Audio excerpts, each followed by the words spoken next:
Dad said, "No gifts this year," while my sister unwrapped an iPhone, a $5,000 designer bag, and diamonds. I sat there with nothing. When I asked, "What about me?" my mom slapped me, so I canceled all the accounts that entirely funded their lifestyle. My mother's hand hit my face before I even finished the question. "What about me?" Smack. The living room went silent. My sister froze mid-unwrap, the iPhone box in one hand, the ribbon of the designer bag in the other. The diamond jewelry was scattered on the coffee table like it was nothing. My dad stared at his plate as if it were suddenly the most interesting thing in the world. My aunt pretended to look for something in her purse. My uncle coughed awkwardly and grabbed another dinner roll. Nobody defended me. Not a single person at that table said a word. I did not cry. I just stood up, grabbed my coat, and walked out the front door. Nobody called after me. Nobody even noticed a thing. Every comfortable thing in that house was in my name.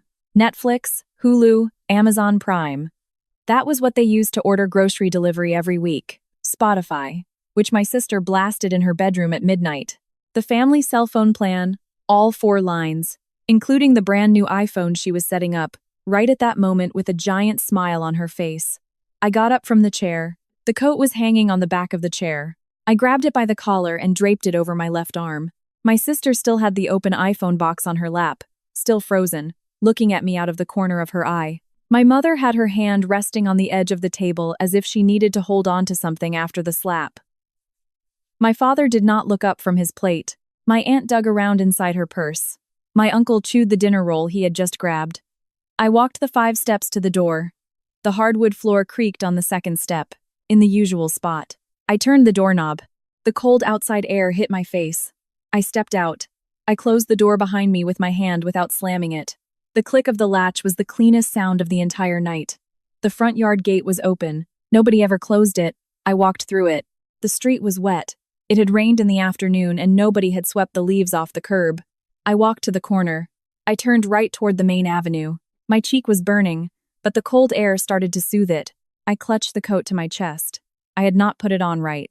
The left sleeve hung loose. I stopped next to a streetlight, put my purse on the ground, and buttoned it slowly, button by button, starting from the bottom. By the time I reached the last one, I had already decided what I was going to do. I took out my phone, requested an Uber, and put in the address of my apartment, not theirs. They did not have that address. I had signed the lease a year and 2 months ago, and had not told them. I paid the rent with my salary and slept there on weekends when they thought I was out with friends. The bed had a gray quilt. The walls were bare. Nobody had the keys but me. The driver arrived in 6 minutes.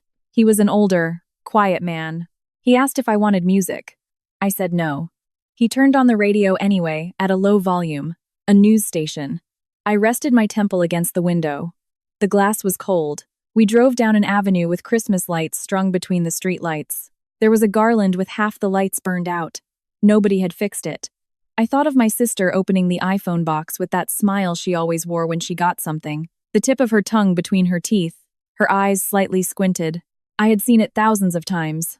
Birthdays, anniversaries, days for no reason, the exact same face. I thought of my mother, of her hand, of the sound. I did not cry. I was thirsty. The Uber pulled up in front of my building. I thanked the man and got out. The doorman was dozing behind the desk. He lifted his head, half recognized me, and wished me a good night, and I replied the same. I walked up the stairs to the 4th floor. I did not like the elevator when I was alone. At night, I opened the door. The apartment smelled closed up. I turned on the kitchen light and left my keys in the ceramic bowl on the counter. I poured myself a glass of water and drank the whole thing without sitting down. Then I poured another one and took it to the desk. I turned on the computer.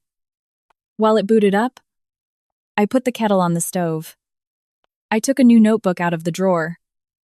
I had several saved for work. This one had a dark blue cover. I opened it to the first page.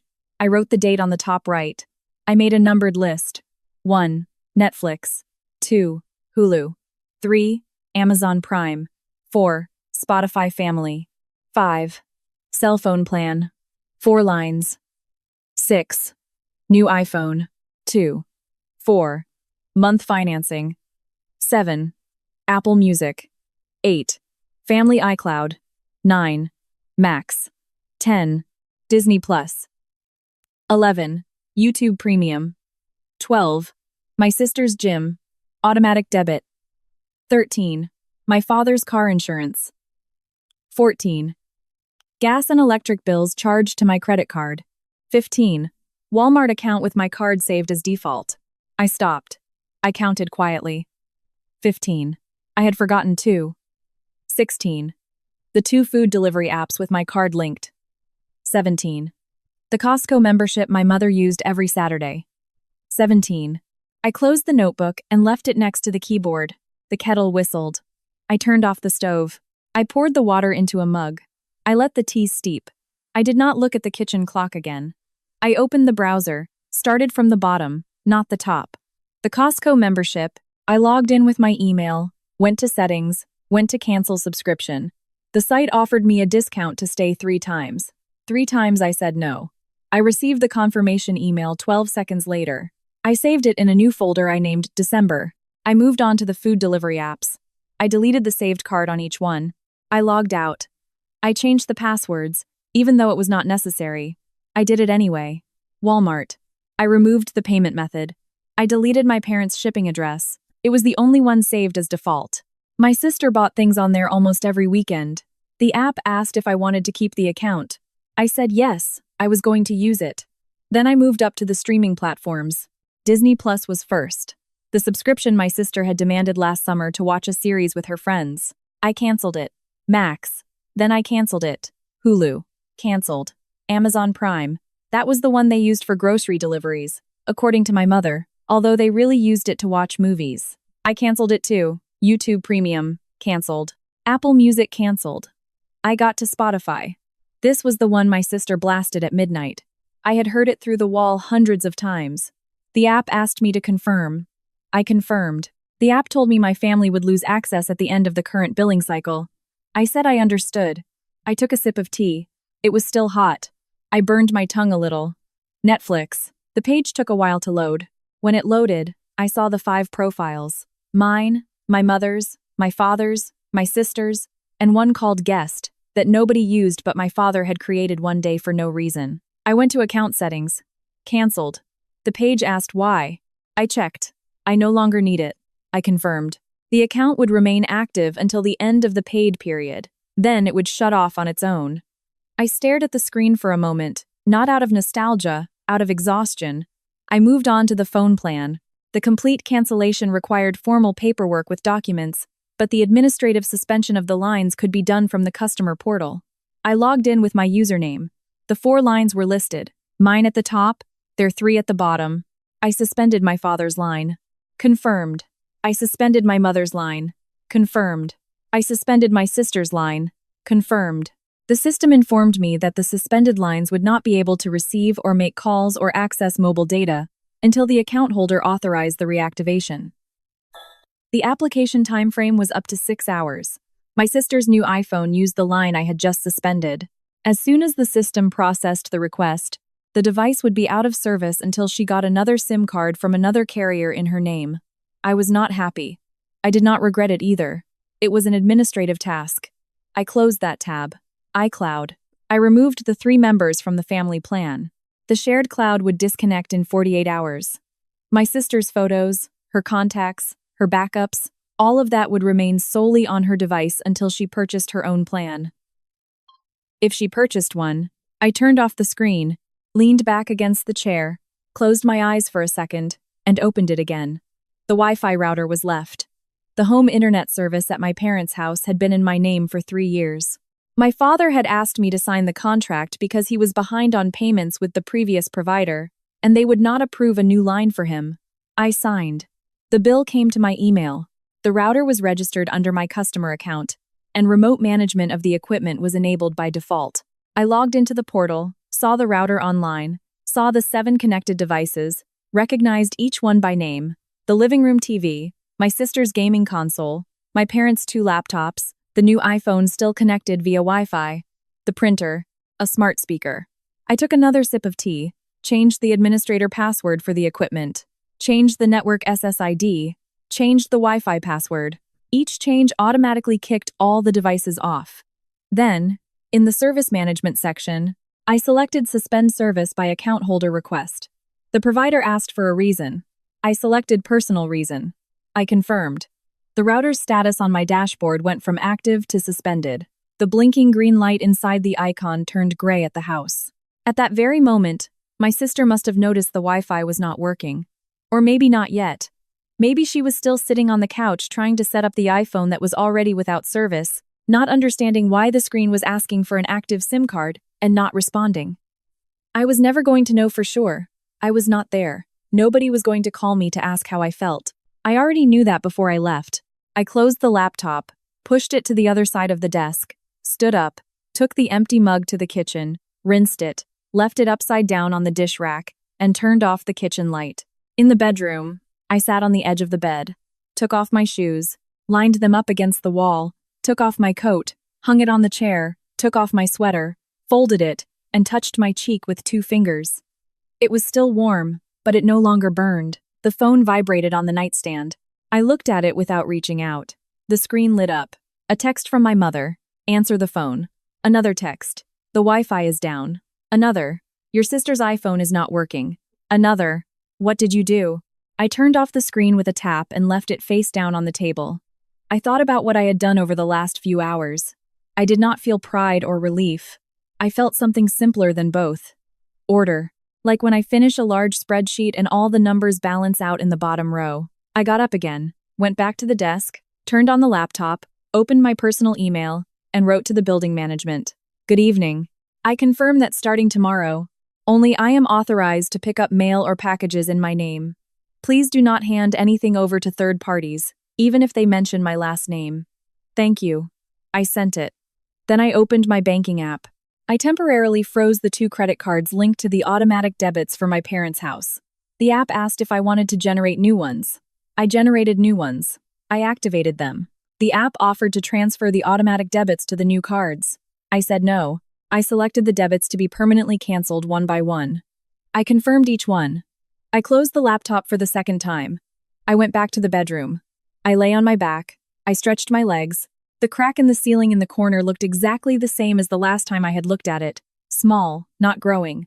The phone vibrated again on the nightstand. I did not look. I reached out. I grabbed it. I opened the settings and turned on Do Not Disturb mode until 7 inches the morning. I put it face down again. The screen went dark. I turned off the bedside lamp. In the darkness, I adjusted the pillow under the nape of my neck and closed my eyes. The alarm on my phone went off at 7. I got up without waiting for the snooze. I made the bed. I made coffee. I showered. I got dressed in a gray suit I had had hanging up for 2 weeks without wearing. I put thicker foundation than usual on my cheek. The mark was a pink shadow, not a bruise. It passed. Before leaving, I unlocked my phone. 9 missed calls, 32 text messages. I did not read any of them. I closed the app. I arrived at the office at 8:10. The receptionist greeted me with a nod. The floor was almost empty. My boss, Sarah, was already in her office. I saw her through the glass. She had the phone pressed to her ear and a frown on her face. I sat at my desk. I turned on the computer and opened the file they had sent me on Friday. Southern Construction Incorporated. 22 years in the market. 3 main partners. 14 direct employees. Considerable annual revenue. Request for an external audit required by the bank financing their latest project. I scrolled down to the list of partners. I read the 3 last names. None sounded familiar. I scrolled down to the list of main suppliers. I read each name calmly. On the 6th line, I stopped. Miller Materials and Services, LLC. Miller was my mother's maiden name. The company belonged to her brother, my uncle, the one who that night had grabbed more dinner rolls and looked away when nobody spoke. I kept reading. On the 8th line, another name I knew appeared. Davis Concrete. Davis was the last name of the majority partner in my father's company. I had heard it at family dinners for years. Davis says this. Davis signs that. I closed the file. I opened it again. I reread the 2 names. It was not a coincidence. Southern Construction bought materials from my mother's brother and subcontracted concrete to my father's partner. 3 small companies operating in the same loop. Sarah hung up the phone and motioned for me through the glass. I went in. Did you open it? She said. I opened it. Any problems? I sat across from her. I placed the folder on the desk. There are 2 suppliers with a family connection to me. Indirect, but it exists. Do you want me to formally declare it and step down from the case? Sarah looked at me for a moment without answering. Then she opened a drawer, pulled out a form, and handed it to me. Fill it out, but first tell me how close the connection is. One is my maternal uncle. The other is my father's partner. I have no business dealings with either. I do not have a close personal relationship with either of them. Do you know anything beforehand about how they operate? What gets said at a family dinner table and overheard by accident? Nothing documented. Sarah nodded slowly. Fill out the form, but stay on the case. The declaration goes in your HR file. If at any point a real conflict arises, we both pull out. For now, connection declared and normal work. It is not the first time this has happened. I filled out the form at her desk. I signed it. She signed it underneath. She filed it. One more thing, she said before I left. The bank requested this audit because there is a suspicion of overbilling between the client and some suppliers. If you find something, report it like any other finding. No filters, no warnings. Are we clear? We are clear. I left the office, went back to my desk, opened the file again, and started from the beginning. Financial statements from the last 3 years. Accounts payable. Breakdown of invoices issued by each supplier. At 11, the receptionist notified me over the intercom that I had a visitor. A woman asking for me.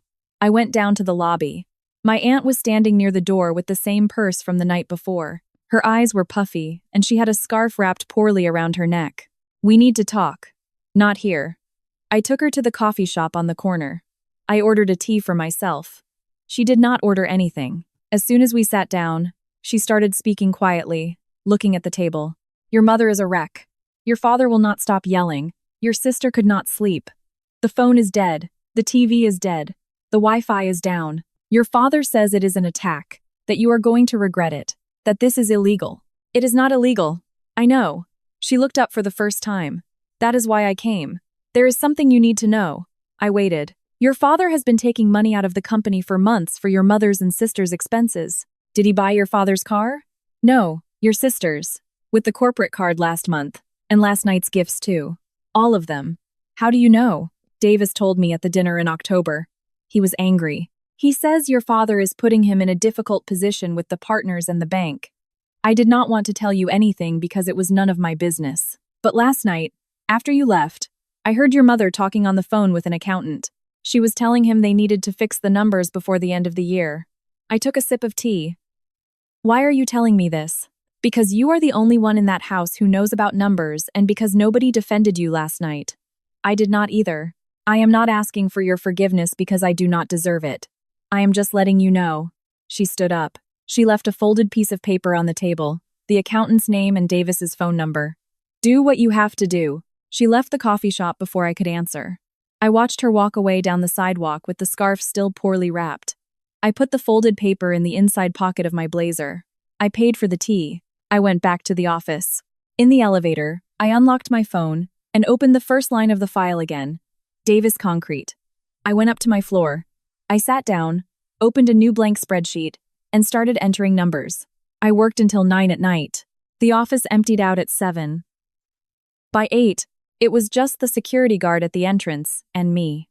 The spreadsheet grew to 3 tabs, one with the invoices from Davis Concrete to Southern Construction, another with the invoices from Miller Materials, a third with the market prices for the same products in the same period pulled from the state public contract database. The numbers did not add up. Davis Concrete billed Southern Construction between 30 and 40% above the market price. Miller Materials did it between 20 and 25%. The differences were within a range that a careless accountant could justify as a premium for deferred payment or special logistics, but the pattern was constant. 3 years in a row, no seasonal variations, no declared reasons.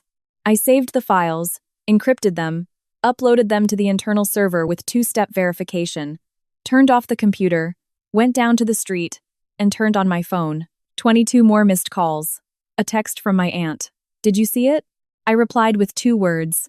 I saw it. Put my phone away, requested an Uber, got to the apartment, changed clothes, started boiling water for pasta, and while I waited, I opened my personal email. I had a new email from an address I did not recognize. The subject said Davis. The body was short. Good evening. This is Davis. Your aunt gave me your email. I need to meet with you. Not with your father, with you. Tomorrow at 1. 30. The Capitol Grill, my treat.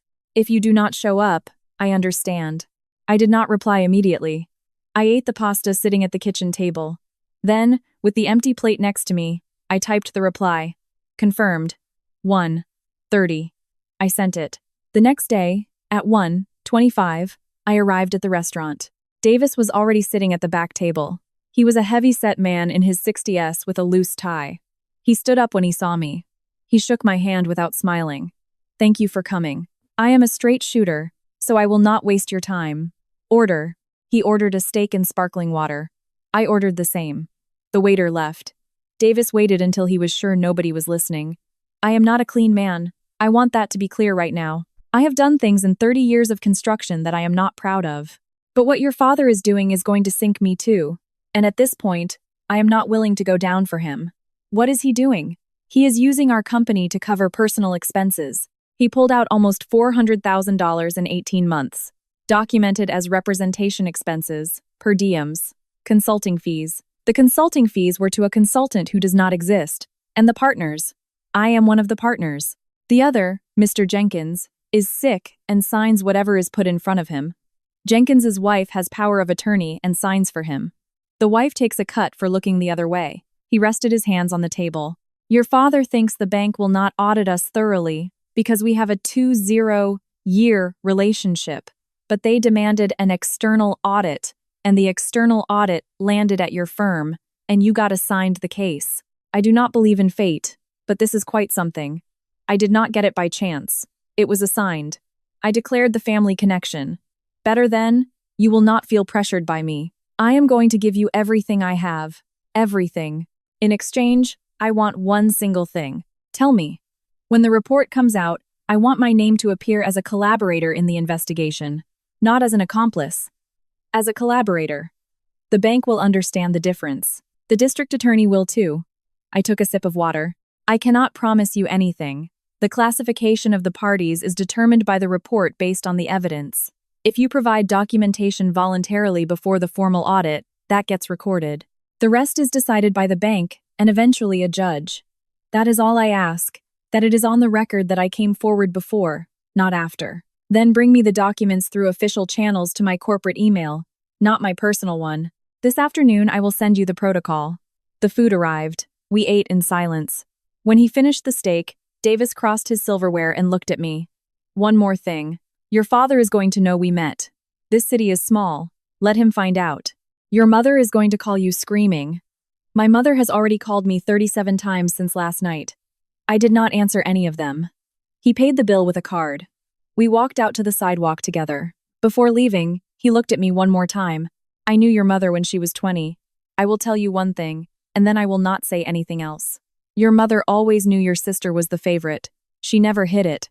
I pointed it out to her once many years ago, and she told me it was natural, that daughters are not loved equally. I looked up. Thank you for the information for the file.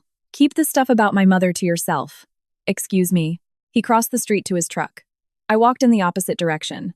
On the way back to the office, I stopped at a pharmacy.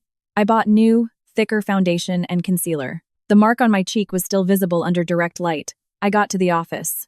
Sarah asked me how the file was going. I told her it was moving forward. I also told her that a supplier had contacted me voluntarily and was going to provide documentation through official channels. I showed her Davis's email. She read it. She nodded. We process it as a voluntary submission. Have him sign an affidavit. Send it to legal so they can prep the template. Done. I went back to my desk.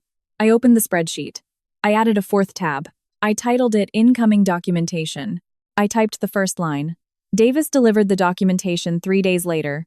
4 physical binders and an external hard drive. He signed the affidavit. Legal registered it as a voluntary contribution with the date and time. I received a copy of the affidavit in my corporate email at 4:42 p.m. on Thursday. That same afternoon, my father showed up in the building lobby. The receptionist notified me over the intercom. There is a gentleman asking for you. He says he is your father. Do not go down. Let me know if he insists. 10 minutes later, the intercom rang again. He left.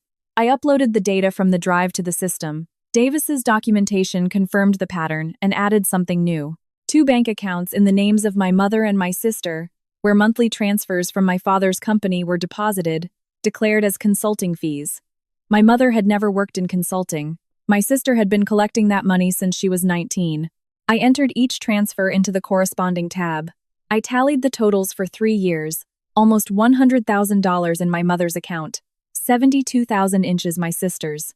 At 7 inches the evening, Sarah came to my desk, rested her hands on the edge, and read the screen over my shoulder. Is it complete? It is complete. We just need to cross-check with the bank statements. I have the formal information request ready to send tomorrow first thing. Send it tonight. If your father already found out Davis handed over papers to you, those accounts could be empty in 48 hours. I sent the request to the bank at 7:20. I copied the compliance department. I went back to the apartment at 9. Friday morning, before leaving, I opened my phone. My mother had stopped sending texts. In their place was a text from my sister. The first since the night of the slap. I need to talk to you, please. I did not reply. I got to the office at 8. The bank had responded overnight with the requested statements. I cross-checked them with Davis's documentation. Everything matched. I finalized the preliminary report at 11 inches the morning, 47 pages. Appendices in another folder. I submitted it for internal review. At 12:30, I went down to eat at the usual coffee shop.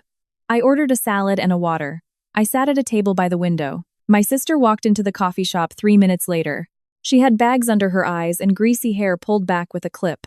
She was holding her iPhone, turned off, in her hand. She sat across from me without asking. How did you find me? I followed you from the building entrance. I waited for you all morning, standing on the sidewalk across the street. I am listening. She placed the iPhone on the table. The screen was black. This will not turn on. No, Mom cannot call anyone. Dad is screaming all day. The car tag does not work. The gym called me saying the payment declined. The housekeeper left yesterday because she did not get paid for the month. I understand. Is that all you are going to say? I am listening. I did not interrupt you. She lowered her voice. Mom wants you to come to the house. She says she made a mistake, that the slap was an impulse, that we are going to buy you the gift you wanted. I took a sip of water. I did not want any gift. I wanted to be treated like you. It is different. It is the exact same thing. No, it is not the same. But I did not come to argue about that with you. Are you going to fix the phone issue? No. She went quiet. She looked out the window. Then she looked at me. Dad says you are going to destroy the company, that you are in a position of power and you are using it against him. Your dad used the company to pay for your iPhone, your car, and a consulting salary for a job you never did. I am not doing anything against him. I am doing my job. Whatever comes up, comes up. What are you talking about? I looked at her. She was not faking it. She did not know. Talk to your dad. Have him explain it to you. Tell me yourself. It is not my place, but I will give you a heads up. The salary deposited to you every month is not from working. It is money taken from the company. If the district attorney investigates, that account of yours goes into the file. Her shoulders slumped. She stared at the dead iPhone on the table. What did I do? You collected money for 3 years for something you knew you did not work for. I ran the numbers this morning. $72,000. I thought it was an allowance from Dad. An allowance is paid with personal money, not with money from a company with partners and employees. She covered her face with her hands. She was not crying. She was breathing heavily. What do I do? Get a lawyer? No. Not Mom's accountant. Your own lawyer. If you voluntarily declare that you were unaware of the source of the funds and return what you have, you will be in a better position. I do not have any money. I spent it all. Then sign a repayment plan. It is what you would do with any debt. She looked up. You could talk to the bank for me. No. Why? Because I am not your lawyer. I am the client's auditor. If I help you, I lose the case, I lose my CPA license, and I lose my job, and you end up in the exact same spot. She went quiet again. Then she grabbed her iPhone and stood up. Mom is going to hate you. Mom already hated me before. Now she has a more concrete reason. She walked away without finishing her sentence. I watched her cross the street and get on a bus. I paid the bill. I went back to the office. At 4 inches the afternoon, the compliance department escalated the preliminary report to the bank. At 5, the bank triggered the fraud protocol and notified the federal authorities. At 5:20, my father called me for the first time since the night of the slap. I let the phone ring until it went to voicemail. The following Monday, a federal judge issued an injunction, a general asset freeze on my father, a preventative hold on my mother's and sister's accounts, immediate suspension of my father from his executive duties within the company until the close of the investigation. I found out via my corporate email, copied as the auditor on the case. I read it twice. Then I went back to working on another file. At 11, Sarah walked over to my desk. There is a woman downstairs. She says she is your mother. She is screaming. I went down. My mother was in the lobby with her coat unbuttoned and her hair messy. The receptionist looked at me pleadingly. 2 other employees had stepped out into the hallway to watch. I walked up to within 3 feet of her. No closer. Not here. Here. What? You ruined my life. You ungrateful brat. Your father is out on the street. Your sister has been crying all day. Do you know how much they seized from me? Do you know what you did to me? Do not scream. Let us go out to the sidewalk. Do not move me from here. I want everyone to hear you. I want your boss to know what kind of daughter she has working here. Sarah appeared in the lobby. She stood next to me. Ma'am, I am asking you to leave, or we step outside to talk, or I call building security. And who are you? I am her boss and the person in charge of this floor. You have 2 options. My mother looked at Sarah, then she looked at me. She lowered her voice a bit, but the tone remained the exact same. We are going out to the sidewalk. The 3 of us are going out. Sarah stayed 2 steps behind. Out on the sidewalk, my mother started again. Your father is destroyed. He is taking sleeping pills. You wanted this. This is what you wanted when you left the house that night. What I wanted that night was for someone to defend me. Nobody did. And over 1 slap you did all this? It was 1 slap. It was an entire lifetime. The slap was the finale. You are bitter, maybe. But the money they froze from you did not come from my bitterness. It came from Dad's company. I just found it. You found it because you went looking for it. I found it because the bank requested an external audit, and the case was assigned to me. I declared the family connection on the first day. It is signed and filed. If you want, send your lawyer to request a copy. My mother lost her breath for a moment. Then she tried again. Your sister is not to blame. She did not know anything. I said so to the district attorney. Your statement will back that up if she gets a good lawyer. You said that? I said what I knew, that I had no way to prove she knew the origin of the money. The district attorney decides. Then help her. I cannot. I already explained it to you. But I gave her a name. What name? A criminal defense lawyer. Good. Expensive. But good. Your sister called him, right? He is going to see her tomorrow. My mother went quiet. Her face softened for the first time in the entire conversation. Why did you help her and not me? I did not help her. I gave her a phone number. I do that for anyone who asks. You did not give me any phone number. You did not ask me. You came to scream at me. She stood there on the sidewalk. Sarah was still 2 steps away. My mother looked at the ground. Then she lifted her head and, without screaming this time, said one last thing. I slapped you because you made me nervous. It was not out of hate. It was out of habit. That is worse, I signaled to Sarah. We went back into the building. My mother stood on the sidewalk looking at the closed door. We rode up to our floor in silence. In the elevator, Sarah looked at me sideways. Are you okay? I am okay. Do you want to take the afternoon off? No. I went back to my desk. I worked until 7. At 7:10, I left. I stopped by the grocery store. I bought food for 3 days. I went back to the apartment, cooked, ate. At 9, my aunt called. Can we talk? Speak. Your father came to our house today. Your uncle opened the door for him. Your father sat in the kitchen and cried for an hour. He kept saying you destroyed him.